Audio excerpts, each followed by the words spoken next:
আমাদের পূজা উদযাপন পরিষদের সদস্য অমল এবং আমাদের মাঝে উপস্থিত রয়েছেন অত্র মন্দিরের সদস্যবৃন্দ এবং পূজা উদযাপন পরিষদ। কাজেই আমাদের মধ্যে গীতাপাঠ করার জন্য আমি অনুরোধ করছি শ্যামলী সাহাকে।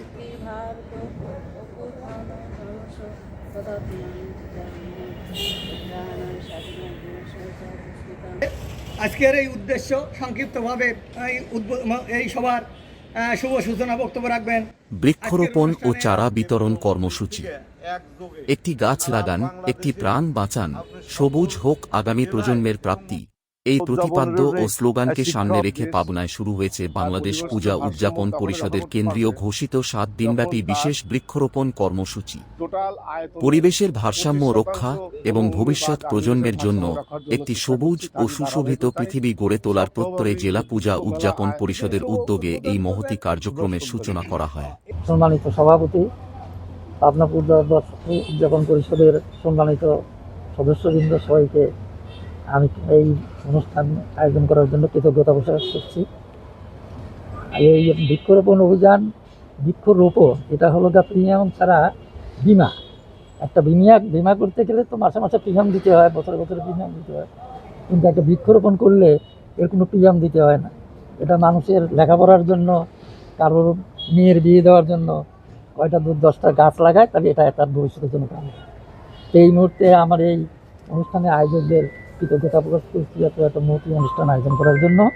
আমি সবাইকে ধন্যবাদ জানিয়ে আজকে বৃক্ষরোপণ অনুষ্ঠান শুভ উদ্বোধন করি। ৭ দিনব্যাপী চলমান এই কর্মসূচির আনুষ্ঠানিক উদ্বোধন করেন সাবেক বন কর্মকর্তা কৃষ্ণচন্দ্র দাস। পেশাগত জীবনের দীর্ঘ অভিজ্ঞতা থেকে তিনি উপস্থিত সবার মাঝে বৃক্ষরোপণের গুরুত্ব ও এর সঠিক পরিচর্যার নানা দিক তুলে ধরেন। অনুষ্ঠানে বিশেষ অতিথি হিসেবে উপস্থিত ছিলেন পাবনা জেলা পূজা উদযাপন পরিষদের সম্মানিত সভাপতি প্রভাস চন্দ্র ভদ্র। পূজা উদযাপনের আমাদের সকল প্রকারের নেই, আমি বক্তব্য দীর্ঘায়িত করব না।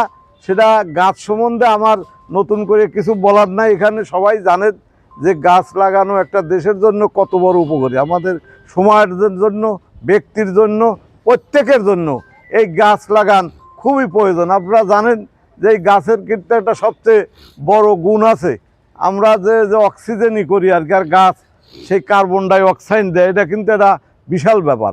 আর এই গাছ দ্বারা দেখেন কত রকম উপকার হয়। সামনে দ্বারা আছে দেন জবা ফুল, এই ফুল দিয়ে কিন্তু আমার মায়ের কালী মায়ের পূজা হয়।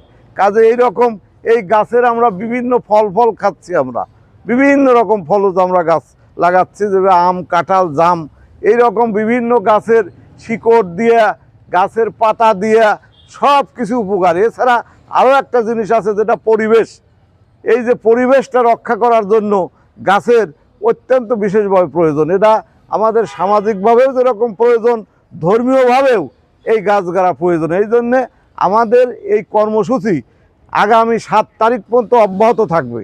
আমার কাছে যদি কোনো প্রতিষ্ঠানের জন্য, বিশেষ করে মন্দিরের জন্য বা দেবালয়ের জন্য যদি কেউই আসেন গাছের জন্য, তাহলে আমাদের এখানে প্রচুর গাছ আছে, আমরা তাদেরকে গাছ দিয়ে আমরা সার্বিকভাবে সহযোগিতা করব। এছাড়া অনুষ্ঠানটি অত্যন্ত চমৎকারভাবে সঞ্চালনা করেন সংগঠনের সাধারণ সম্পাদক অধ্যাপক কোমল চন্দ্র দাস। অনুষ্ঠানে অন্যান্যদের মধ্যে আরও উপস্থিত ছিলেন পাবনা জেলা পূজা উদযাপন পরিষদের গণসংযোগ সম্পাদক চঞ্চল কুমার দাস সরকার সহ স্থানীয় সনাতন ধর্মাবলম্বী নেতৃবৃন্দ ও সুধীজন।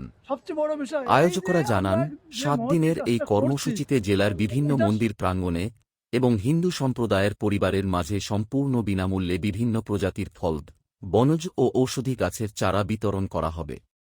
পুরো কর্মসূচি জুড়ে মোট ৪০০টি বৃক্ষরোপণ ও চারা বিতরণের পরিকল্পনা নেওয়া হয়েছে। ধর্মীয় উপাসনালয় ও প্রতিটি পরিবারে এই সবুজ বার্তা পৌঁছে দেওয়ার মাধ্যমে আগামী প্রজন্মকে একটি সুন্দর ও সুস্থ পরিবেশ উপহার দেওয়াই এই আয়োজনের মূল লক্ষ্য।